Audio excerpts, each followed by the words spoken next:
நண்பர்கள் அனைவருக்கும் வணக்கம். எப்படி என்னுடைய ராஜதந்திரம் அப்படிங்கிற மாதிரி தான் நம்முடைய இந்தியா ஒரு சிறப்பான சம்பவத்தை செஞ்சிருக்காங்க. அதிரடியாக களத்தில் இறங்கியிருக்கு இந்திய கடற்படை. ஈரான் விஷயத்துல இந்தியா ஒரு திடீர் முடிவு எடுத்திருக்காங்க அப்படின்னே சொல்லலாம். அது என்ன அப்படிங்கறத நம்ம இந்த வீடியோவில் தெரிஞ்சுக்கலாம். அதை தொடர்ந்து பாத்தீங்கன்னா இந்தியா செய்த ஒரு மேஜிக், ஒரு முக்கியமான சம்பவத்தை செஞ்சு தட்டி தூக்கியிருக்காங்க இந்தியா. அது என்ன அப்படிங்கறத நம்ம இந்த வீடியோவில் தெரிஞ்சுக்கலாம். அதை தொடர்ந்து பாத்தீங்கன்னா ஈரான் ஒரு சபதம் ஒன்று எடுத்திருக்காங்க. நாங்கள் சும்மா விட மாட்டோம், தேடி போய் சம்பவம் செய்வோம் அப்படின்னு சொல்லியிருக்காங்க. அப்படி என்ன நடந்துருச்சு அப்படிங்கிறத நம்ம இந்த வீடியோவில் தெரிஞ்சுக்க போகிறோம். இப்படி பல சுவாரஸ்யமான தகவல் காத்திருக்கு, ஸ்கிப் பண்ணாம பாருங்க. அதுக்கு முன்னாடி நம்முடைய சேனலை சப்ஸ்கிரைப் பண்ணலன்னா மறக்காம சப்ஸ்கிரைப் பண்ணிக்கோங்க. ஃபேஸ்புக், இன்ஸ்டாகிராம்லையும் ஃபாலோ பண்ணிக்கோங்க. மேற்காசியாவில் நிலவிட்டு வரும் போர் பதற்றத்தால் உலகின் முக்கிய கடல் வழித்தடமான ஹார்முஸ் ஜலசந்தியில் பாதுகாப்பு நடவடிக்கைகள் அதிகரிக்கப்பட்டிருக்கு.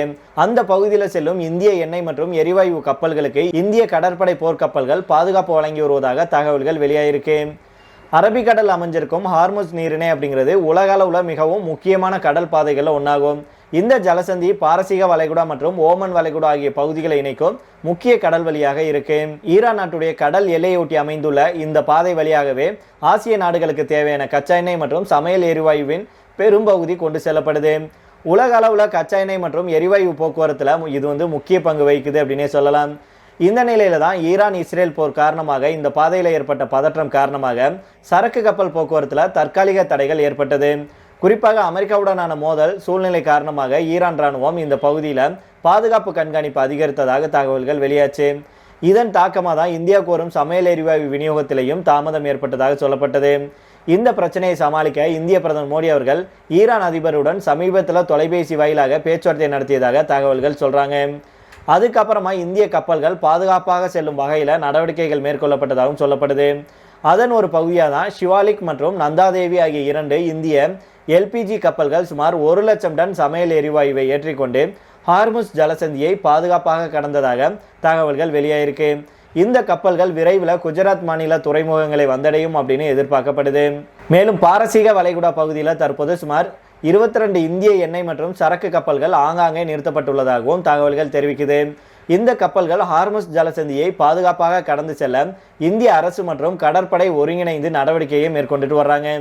இது குறித்து இந்திய கடற்படை வட்டாரங்கள் என்ன சொல்றாங்கன்னா, ஹார்முஸ் ஜலசந்தி வழியாக செல்லும் இந்திய கப்பல்களுக்கு இந்திய கடற்படையின் போர்க்கப்பல்கள் பாதுகாப்பு வழங்கிட்டு வருவதாக தெரிவிச்சிருக்காங்க.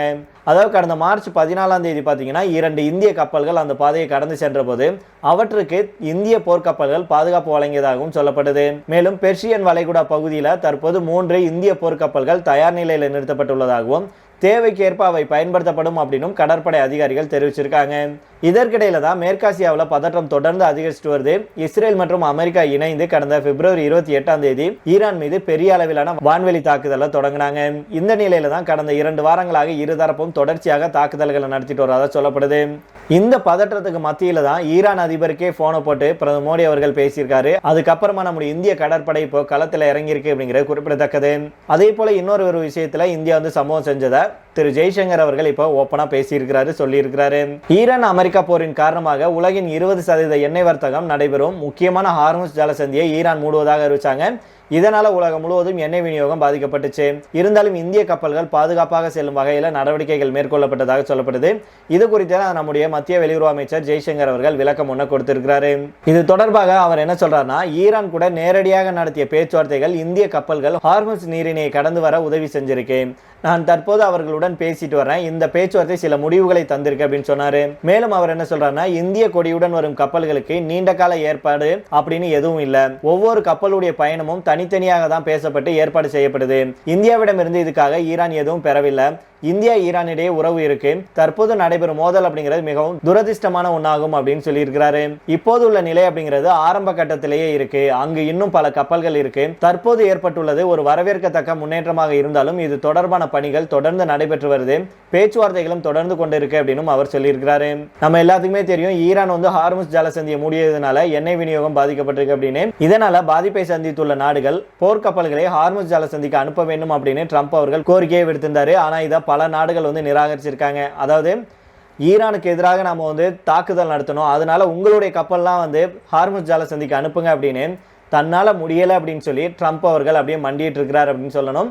அந்த சம்பவத்தை வந்து நம்ம காலையில செய்தியில பார்த்தோம். நீங்க இன்னும் பார்க்கல அப்படின்னா அந்த வீடியோவை பார்த்துட்டு வாங்க, உங்களுக்கு தெளிவா அதுல நம்ம பேசியிருக்கிறோம். இதை தொடர்ந்து அடுத்த செய்தியாக பார்த்தோம் அப்படின்னா, இஸ்ரேல் ஈரான் இடையிலான மோதல் தொடர்ந்து தீவிரமடைந்துட்டு வரும் நிலையில மத்திய கிழக்குல பதற்றம் அதிகரிச்சிருக்கு.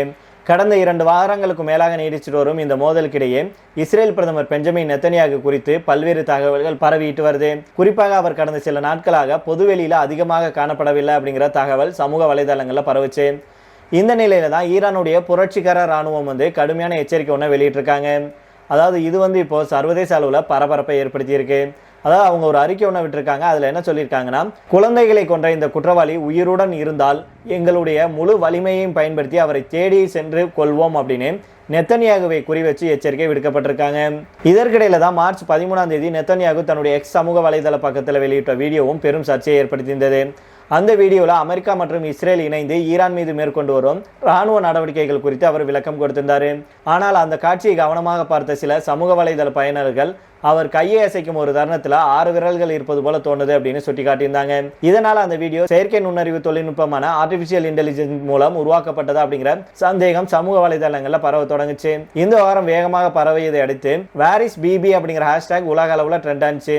பிபி அப்படிங்கிறது நெத்தன்யாகுடைய செல்ல பெயராக பயன்படுத்தப்படும் பெயராகும். இதற்கிடையில தான் அமெரிக்க விமர்சகர் காண்டோஸ் அவர்கள் பிபி எங்கே அப்படிங்கிற கேள்வி எழுப்பியதும் இந்த விவாதத்தை மேலும் தீவிரப்படுத்துச்சு. சமூக வலைதளங்களில் சிலர் நெத்தன்யாகு உயர்ந்து விட்டார் அப்படின்னும் தற்போது வெளியிடப்படும் வீடியோக்கள் அனைத்தும் ஏஐ தொழில்நுட்பத்தின் மூலம் உருவாக்கப்பட்டவை அப்படின்னு பதிவிட்டு வர்றாங்க. ஆனா இந்த வதந்திகளை நெத்தன்யாகுடைய அலுவலகம் மறுத்திருக்கு. அவர் நலமாக இருக்கார், சமூக வலைதளங்களில் பரவும் தகவல்கள் தவறானவை அப்படின்னு விளக்கம் அளிக்கப்பட்டிருக்கு.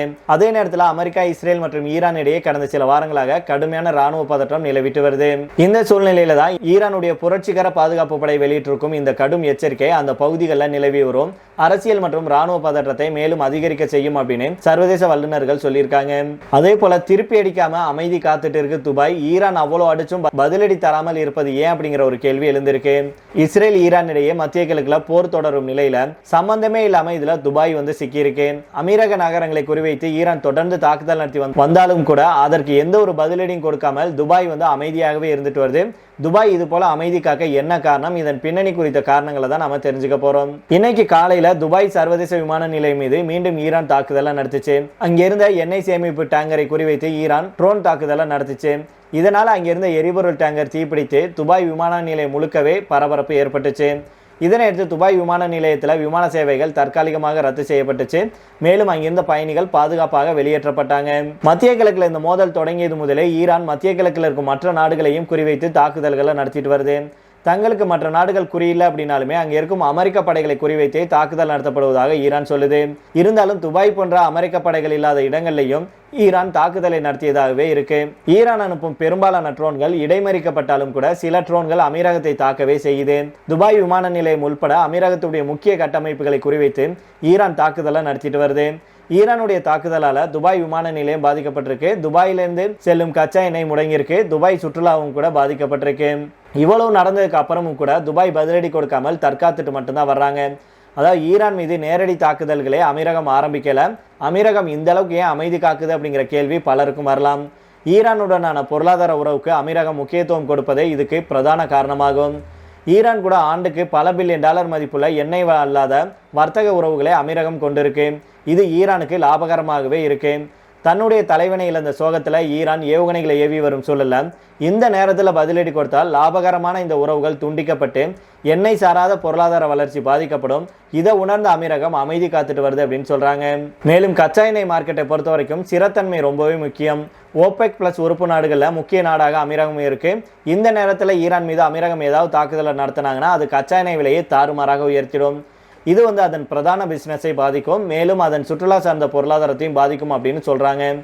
ஏற்கனவே ஹார்முஸ் ஜலசந்தி மூடப்பட்டிருக்கிறதுனால வர்த்தகம் பாதிக்கப்பட்டுள்ள சூழல்ல அமீரகம் பதிலடி கொடுத்தால் நிலைமை இன்னும் மோசமாகும். இதன் காரணமாக தான் இந்த மோதல்ல தன்னுடைய சொத்துக்கள் மீது தாக்குதல் நடந்தாலும் அமீரகம் அமைதி காக்குது. இந்த ஈரான் இஸ்ரேல் அமெரிக்கா போர்லையும் நடுநிலை முடிவை எடுத்திருக்கு. மோதல்ல சிக்காமல் அனைத்து தரப்பு கூடையும் செல்வாக்கை தக்க வைக்க அமீரகம் விரும்புறாங்க. பதிலடி கொடுத்தால் அது ஈரானை தூண்டிவிட்டு நிலைமையை மோசமாக்கும். எல்லாத்தையும் விட அமீரகம், அதிலும் குறிப்பாக துபாய், தன்னை சர்வதேச நகரமாக காட்டிக்கொள்ளுது.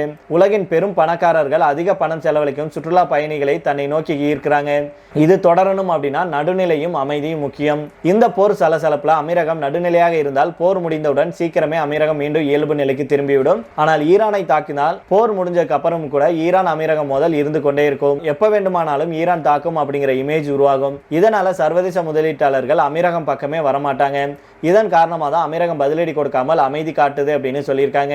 சரி நண்பர்கள், இதோட நம்ம இந்த வீடியோ முடித்துக் கொள்ளலாம். இதை பற்றி உங்களுடைய கருத்துக்களை கீழே உள்ள கமெண்ட் பாக்ஸில் சொல்லுங்க. மீண்டும் நாளை வேறொரு செய்திகளுடன் உங்களை சந்திக்கிறேன். நன்றி, வணக்கம்.